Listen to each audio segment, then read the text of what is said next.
Greetings, friends of the Wihtwara and caretakers of the earth. This is Jan Harper Whale.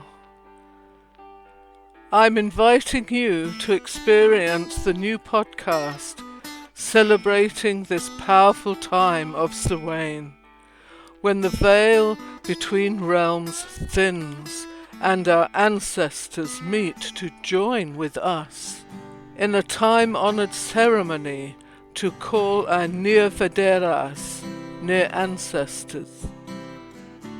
They protected our island home, worshipped Nerthus, the Earth Mother, for many centuries, until the Catholic Church subsumed their pagan beliefs, culminating in the massacre of 686 CE. The Wihtwara, meaning people of the spirit, disappeared from the island until a vision given at the Longstone inspired me to research and find them again. With my husband Mitch, we researched long and in depth to find the Wihtwara, bringing a rediscovered history of their lives in the most stunning and sacredly beautiful island home. I always insisted on finding the footprint of trusted research, and scores of incredible findings from respected and DNA profile archaeologists have constructed a very different picture, and one I trust to be as close to the reality of the time as can be portrayed. The result is the work of this lifetime, the Wihtwara Trilogy, now becoming a quadology as I am now drafting the last book, bringing us, dear readers, to that fateful day in 22nd of April 686 CE, when Cadwalla and his federati invaded Wichtland to massacre all the pagan islanders in the name of Christianity. The peaceful times for King Arwold and his young queen Wichtwara have been a joy to recount. Living on the sacred isle with such a temperate climate, 2 harvests were frequently achieved. And there is more detail to their lives now, thanks to the miracle of archaeological DNA profiling. We can now reach to an accuracy just dreamt of a decade ago. It has now been discovered that young women travelled overseas to become married and strengthen ties among the Suevi, the confederacy of 7 tribes that stretched across what has been incorrectly named Germania. Wichtwara travelled from her home on Gotaland to the island to marry King Arwold. Their lives were truly blissful until the invasion of Wulfhere and his soldiers, and to subjugate the Wihtwara into becoming Christian at the point of the sword. King Arwold was very clever in avoiding that massacre and was rewarded with over a decade of peaceful times on Wichtland. And you will have to read the book to find out how.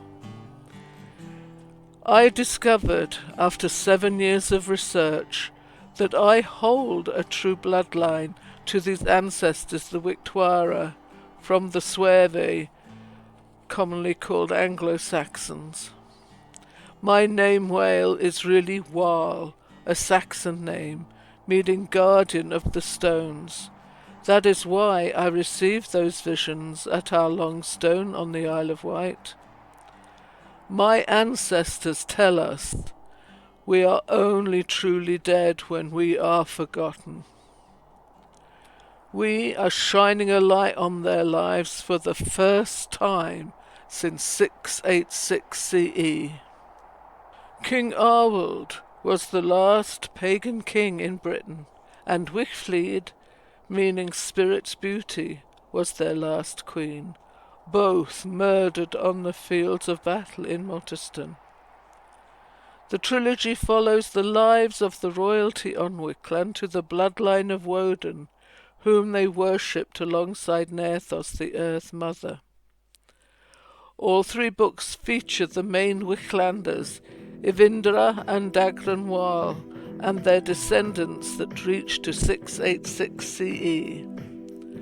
I have chosen 2 chapters in reverse. From the third book, the Wihtwara Dynasty, we follow Ivindra's journey back to his homeland, injured from the battles he took part in with Hengist and Horsa on the northern borders.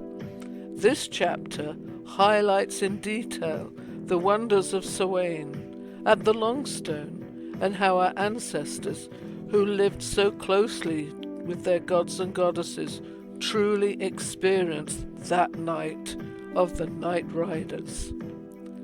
The second chapter comes from the first book, the Wihtwara. It charts closely, again at the Longstone, how the early tribes of 7 created their name we know today. It truly cements the knowledge that migration was slow and steady. There is no evidence of invasion, and that there were many different tribes stretched across the Cimbric Peninsula, affiliated by devotion to Nerthus and their gods and goddesses, that migrated to Wickland, Kent, and the Meon Valley. I have chosen to illustrate, bringing alive the people then, who have become so much part of my life now. Enjoy. Bletsunga Biote. Blessings to you, Jan. Book 5, from the Wihtwara Dynasty, Chapter 31. Him here Tvetsiothis. Home is where the heart is, and we're at Wickland, 453 CE. Ivindra stood on the quay, staring out to the island. He was squinting and blinking rapidly against the ferociously bright sun. She was tormenting him with intense rays against the clear cerulean blue sky, cloudless and pristine. The outline of the trees along the island coastline was sharp and intensely detailed. The dark green line of the forest canopy had a mysterious magenta underline.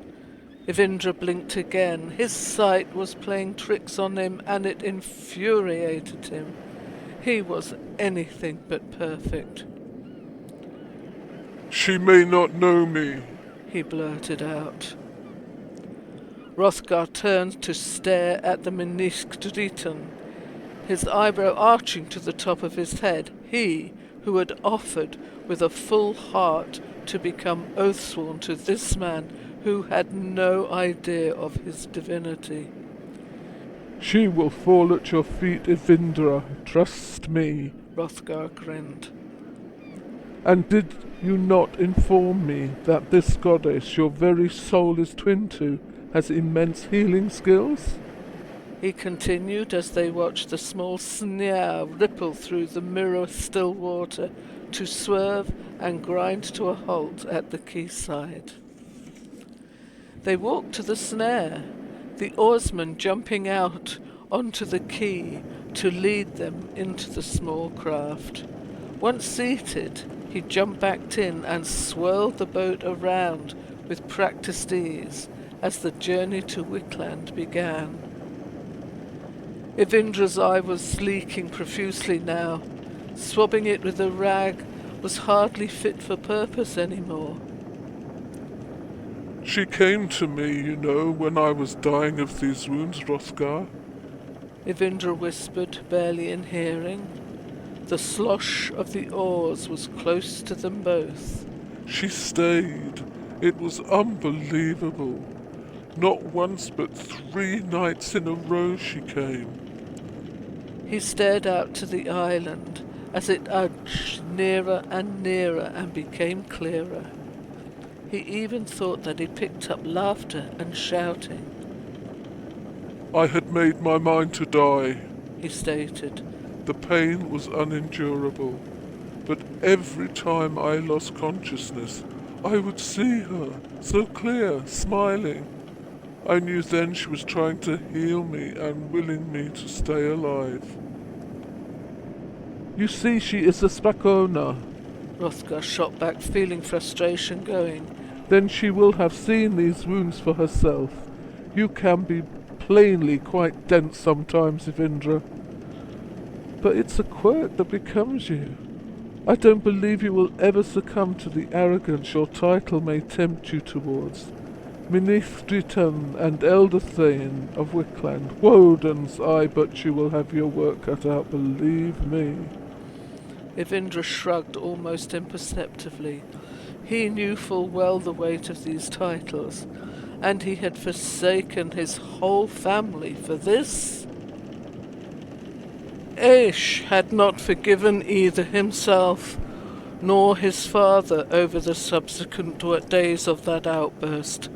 Arguments flared until Whitkills interceded and called a halt by ordering Aish to leave. He left with his Mordor and Elthwin to return to Yettenwield. The emptiness gnawed at Ivindra. The emotional reality had hit him like a lead ball crashing into an immaculate alignment of skittles, his perfect dream. Yet, at moments like these, Wilburg entered with a force that stopped his heart and sent shivers around his body. There she was, smiling in that alluring way, but never to be taken as an easy coupling. He was terrified. He looked down to the casket holding Gildan Wodan in his safekeeping until that momentous ceremony at the Wiuli Thiambiorgabrigals at Withfliot. Ivindra suddenly remembered the sacred process to reach the Gildan Wodan and knew he was reaching finally his true spiritual home. The busy coastline of Airmud hove into closer view. It was growing into a hub for Northton, with a cluster of hoosts for storage and dwelling. Wicker pots of various dimension lay piled on the quayside as fisherfolk with bent backs hoisted them into workable numbers for their snares, which, at the high tide approached, would be scurrying up the wide estuary that meandered along Afotun, creating freshwater eeland to catch eels, lobster and clams. These tidal waters were rich indeed. Ivindra gazed over to the island.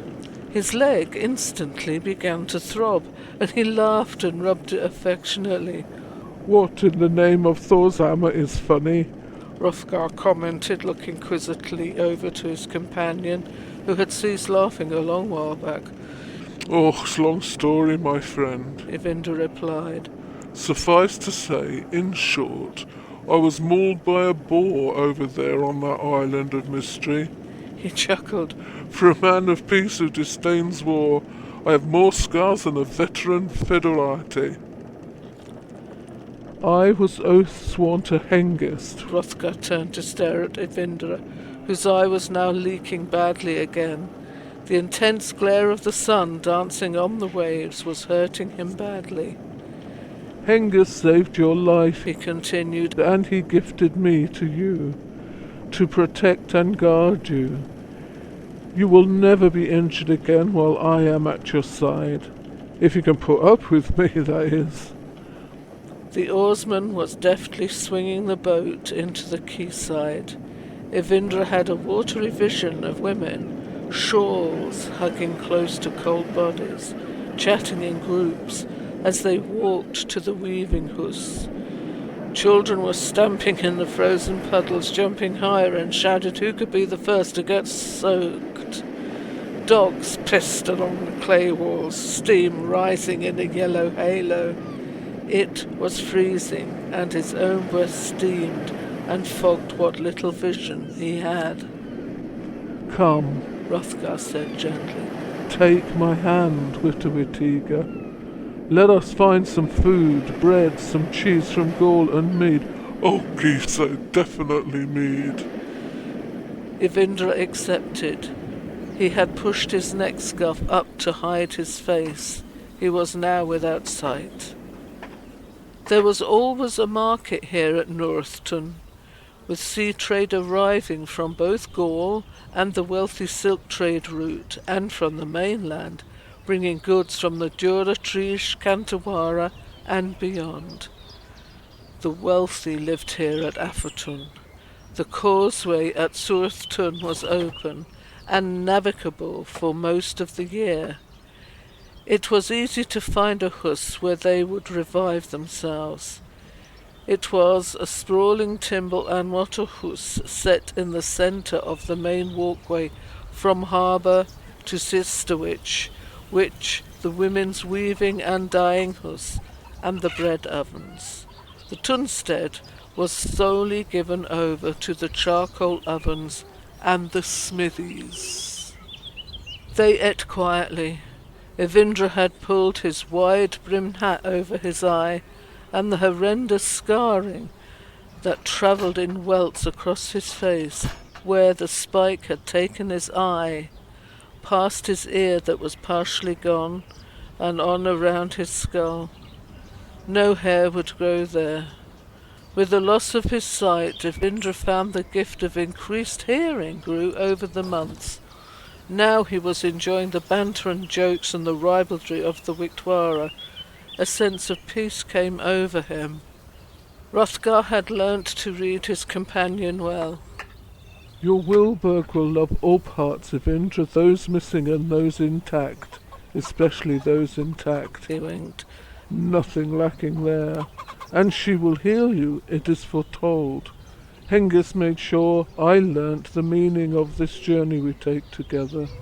That pustular priest, Germanus of Uxeer, is still in Pagence, He continued. exerting even more evil influence on the pagan Wheelas.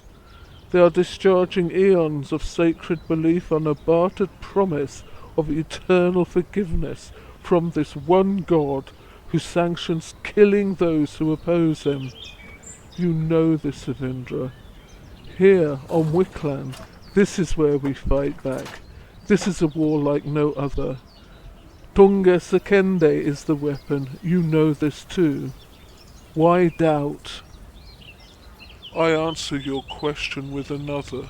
Ivindra said quietly, though Hrothgar knew he was smiling. Why is the light on Wickland so intense, so bright? Oh, Wihtwara, Hrothgar replied. because this island is so full of spirits, the light must shine brighter. We are one step away from Nerthus Gawang. Nerthus lives here. This is where the fight against this evil must be fought. Awa! Always. Ivindra dropped his mask just enough to look at Hrothgar square in the eye. You'll do. He smiled. You can guard me and mine. Hrothgar had spent some time finding a reliable mount for them both. The gelding was broad-backed and wide of hip. The sturdy hooves meant the heavier weight of them both would not cripple the beast as they plodded along frozen paths. Suni had been meagre in her warmth this day. The ground crunched beneath their hooves. Ivindra was being lulled into a peaceful sleep, exactly what Hrothgar had intended, as his kinsman's arm fell from their hold and his body went limp. Hrothgar had insisted he was tied to him with a sturdy rope. Hrothgar shook in silent laughter at the punitive protest from Ivindra at the indignity heaped upon a Meniskritan. But it was reluctantly accepted. He needed rest. It was Hrothgar's first visit to the island.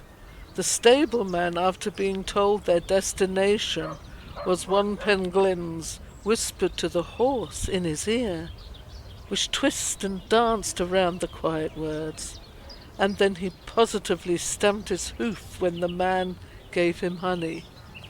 He knows where to go. The man said gruffly. He preferred to talk with horses than with humans.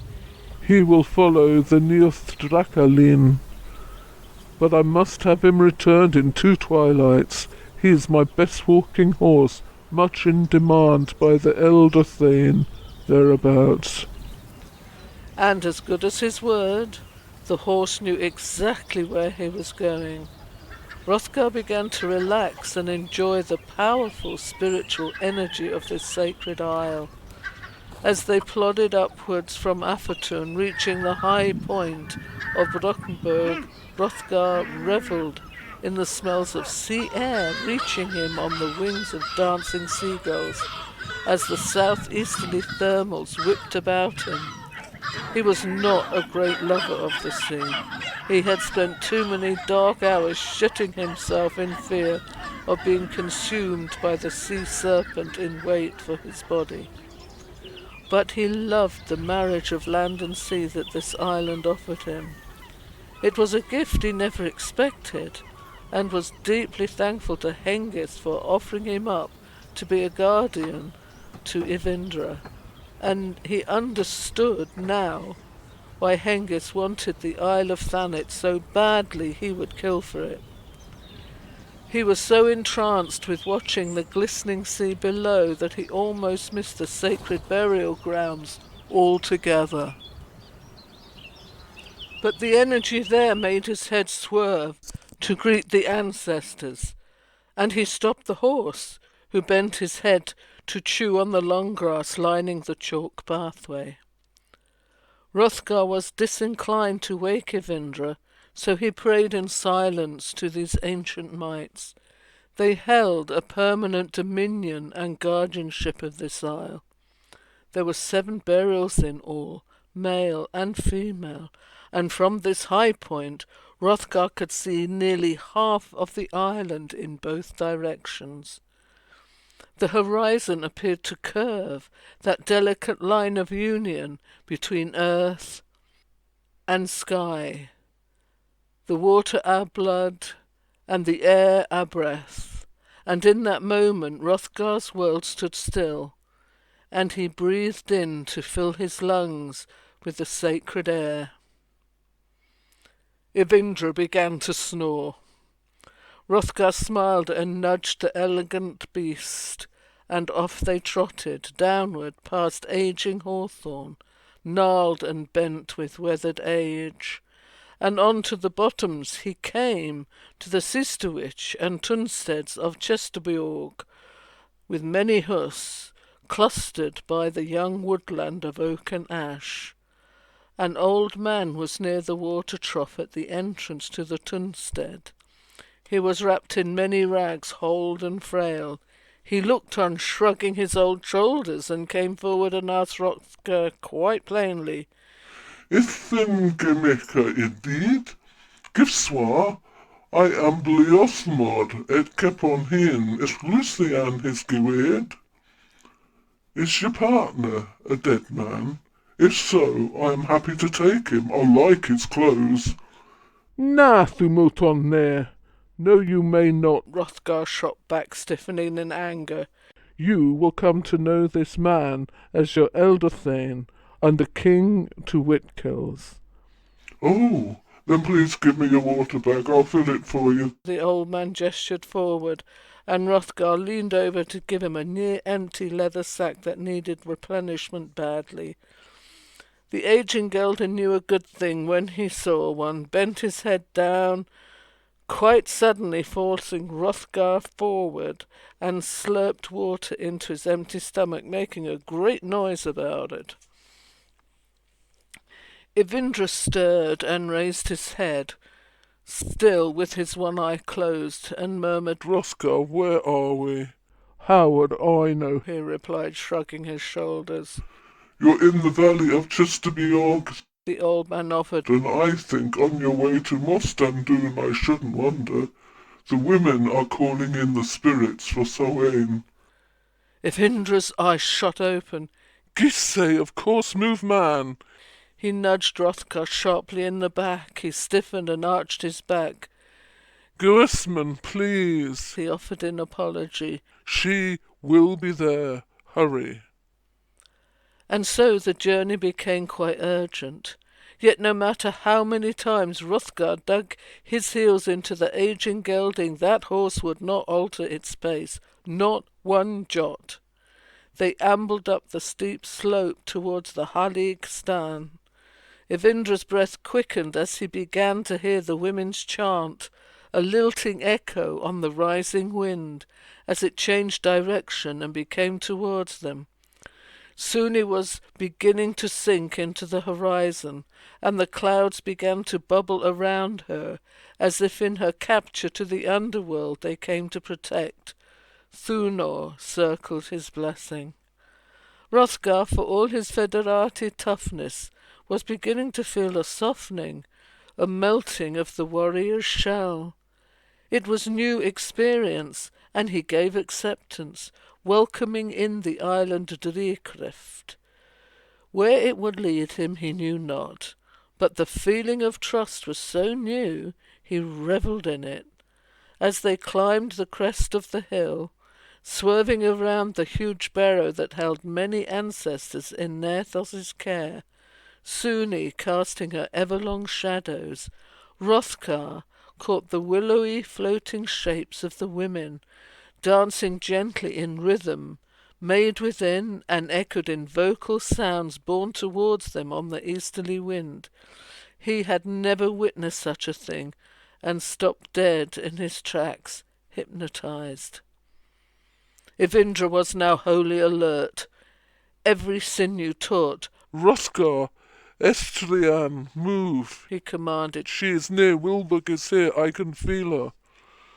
I cannot command this old nag to put one more hoof in front of the next. He is spent, Ivindra. We walk from here, and I do not wish to jangle these women's energies with our presence.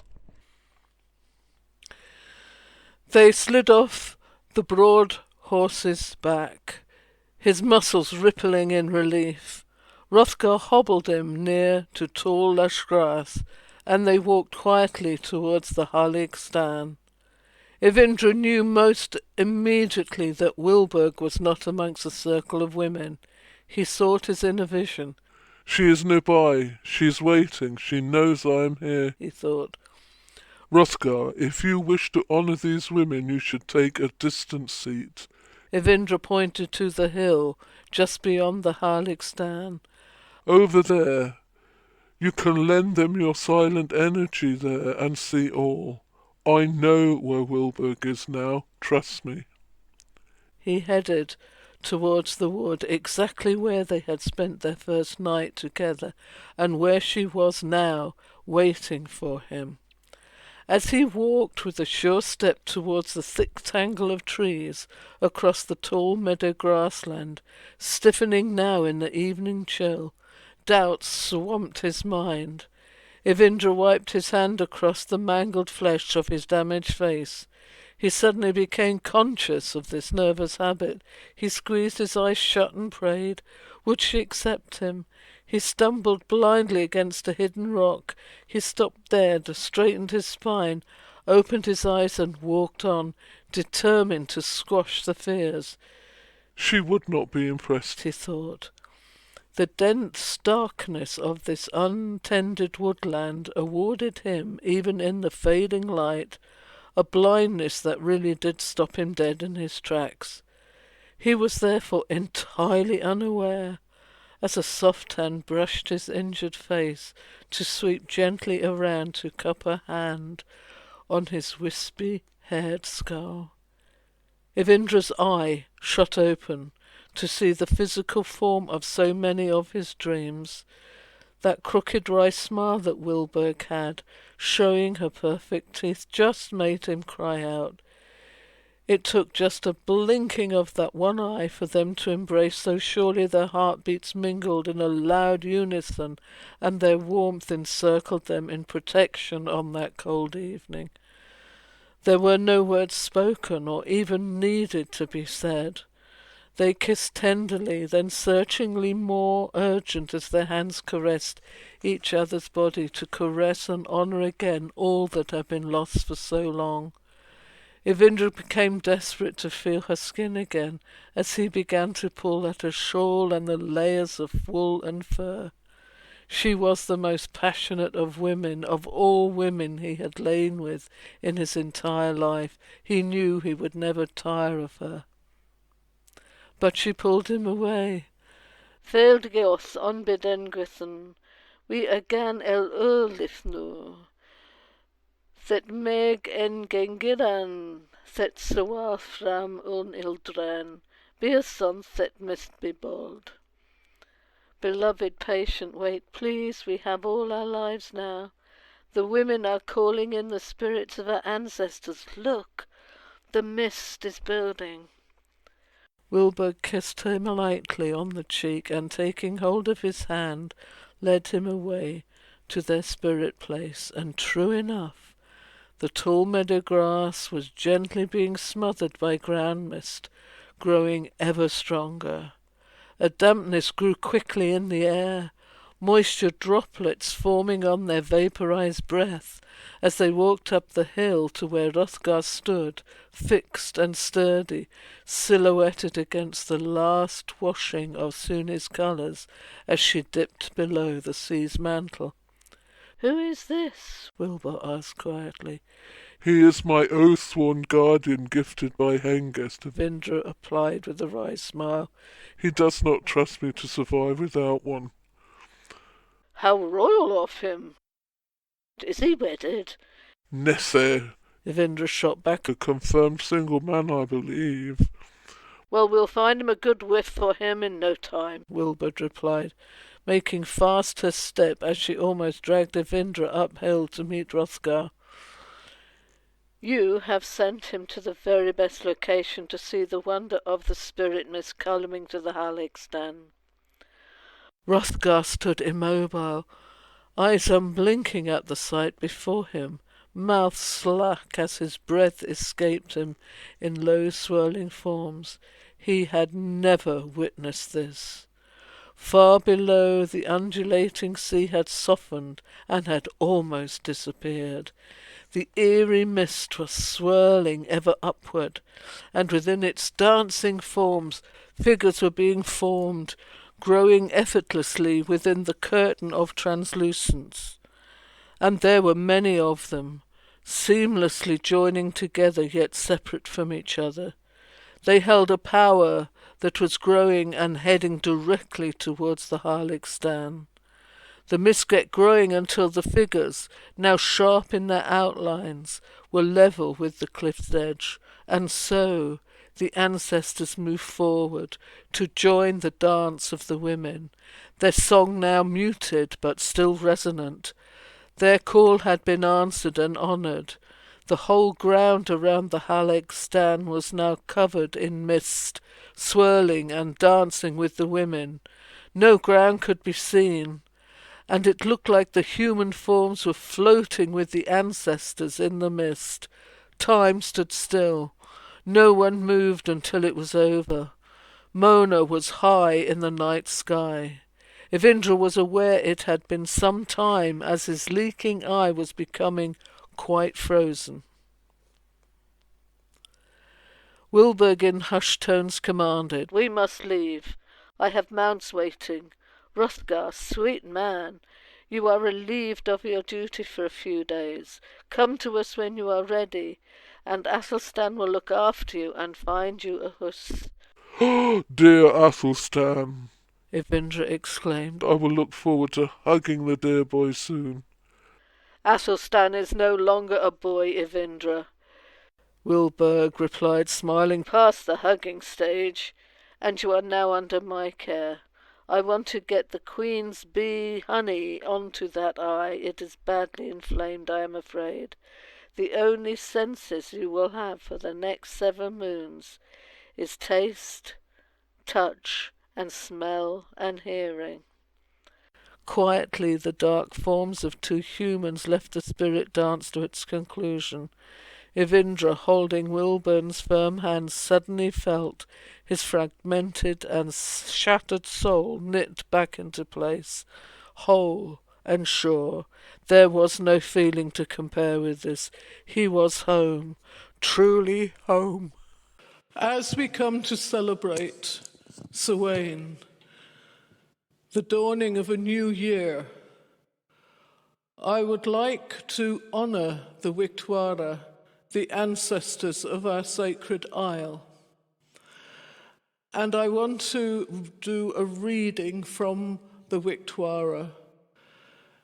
And it looks at a very, very, very special time in their life, in her story. And it is called Thyrskip fram Wicht, People of the Spirit. Mona's full face was shimmering down at me in a cloudless night sky. Her face was clear, and I felt my words to her jostle for supremacy. Bring peace, peace for our people. Let the reign of Elifa be honourable and just. Protect him and my family. All those feelings tumbled around my head until I realised the inner chaos. I was the one that needed peace. Trauma had settled on my soul, sitting there, waiting for release, and no one but myself could let it go. I was alone in the willow copse, whose branches stretched over to hide and protect our ancestor circle. I pushed my palms into the warm earth, feeling the moist soil push up and surround my hands. I needed to bring my soul back, to be with the rhythm of the Earth Mother. Her song I could not hear, yet until that came back to me and travelled with me, I could not be Spakona this night. I needed to prepare for the ancestors, so I needed to be ready. I hit the earth with my full face down, taking a deep breath inward. Love washed over me. Then the rhythm began, a low pulse that became louder and then softer. When it was echoing in waves within me, I slowly got up, eyes closed to keep the inner focus, and felt my way to the circle. Each ancestor stone had a sound, unique and unalterable. As I touched each stone, that sound came, and I held it, humming softly to myself. Then another and another, until I was singing the ancestor song. I went to the centre, where the singing stone stood upright, pointed and close to Mona, placing my hands hard on him, the cool and pitted rough stone patterned on the palm of my hands. I sang with full reverence to his centre, and he answered back with a full echo. My head was clear, my heart at peace, and there I remained until Saga, our Nigt Gala, joined me there with Lifa. We sang the ancestor song together, helping each other to remain completely focused.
The thing had begun.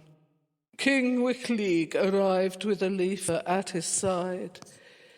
It was a mark of respect that he saw him as his equal. Large torches carried by the people brought a staggering light to the circle, and I fought to keep the focus. Everyone wore the sueve knot, some braided with prayers to Nerthus, Woden, or Thunar, and all came in complete solemnity, for this was our ancestors' home. There were representatives from all the tribes. Wichtwara walked to the singing stone and raised his hands to the night sky. We hushed our song to a whisper, never stopping. We walked away from the centre to allow our king of Wichtland to speak.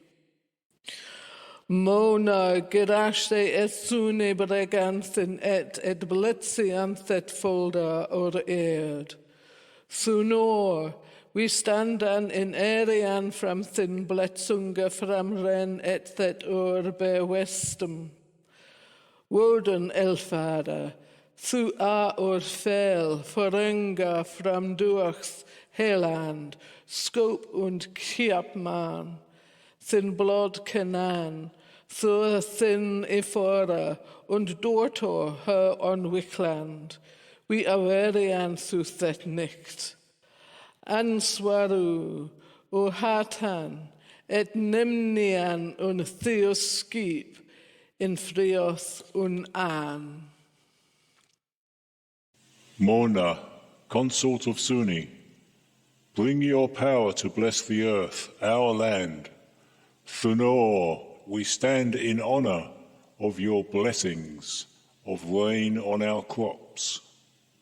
Wodan, All-Father, you are our beloved ancestor of tested warriors, healers, poets and negotiators. Your blood runs through our sons and daughters here on Wichtland. We honour you this night. Answer our call to name our people in unity and peace.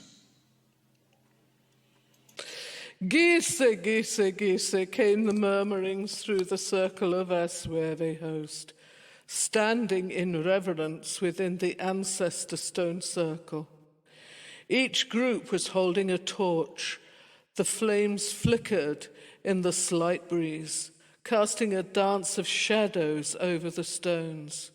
Faces, half illuminated, looked expectantly at their king. Suddenly, a harsh wind blew up from nowhere, and within that rush, a raven swooped down to sit on the apex of the singing stone, directly above the head of Wichtwara, who gave the rarest, broadest smile anyone had seen from him in many a moon. His Ferda had arrived.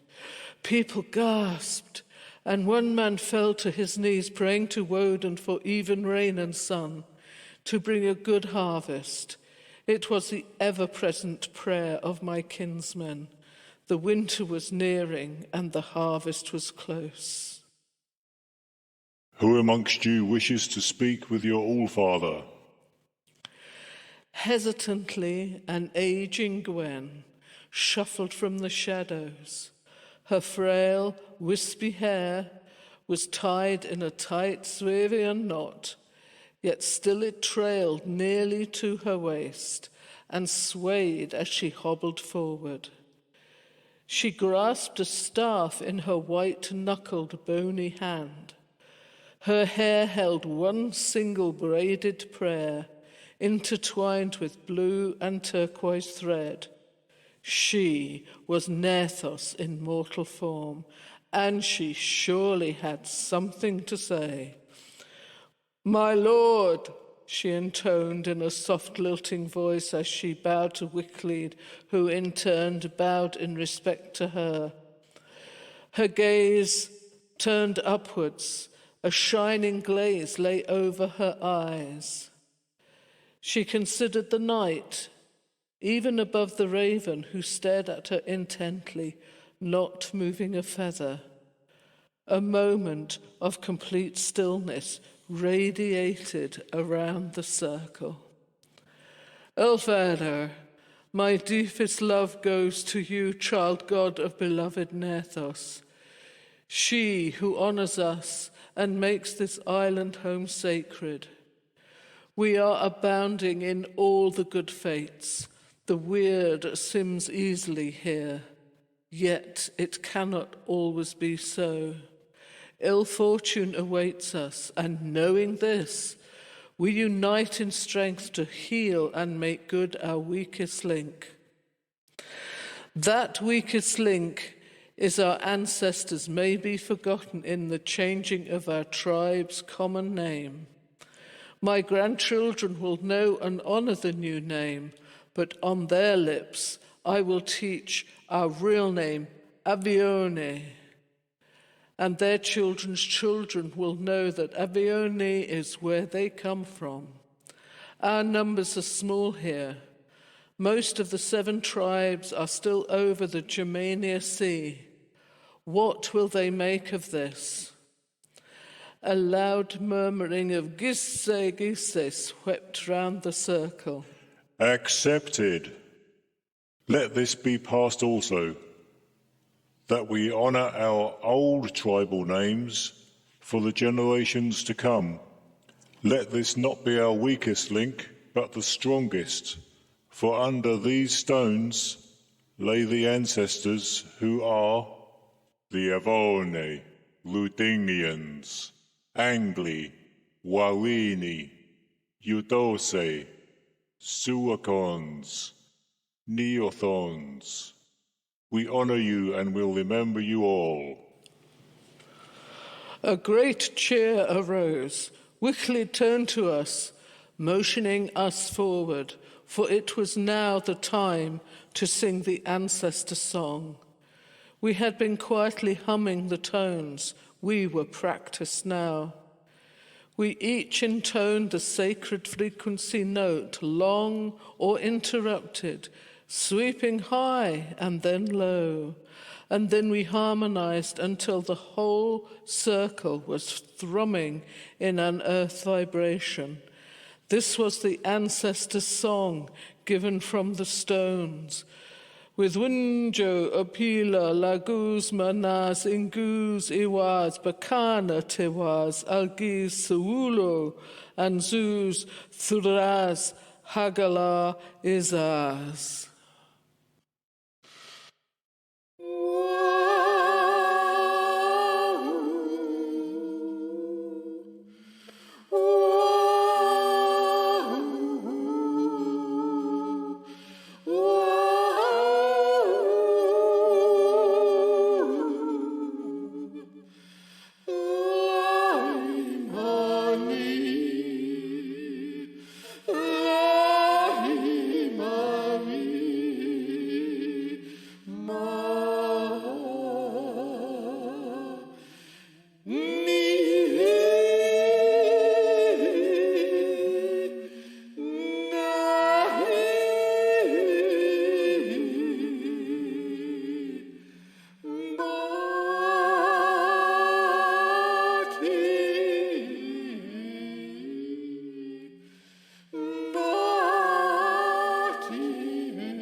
The people began to join in, until the whole sacred land was sending us back their echo.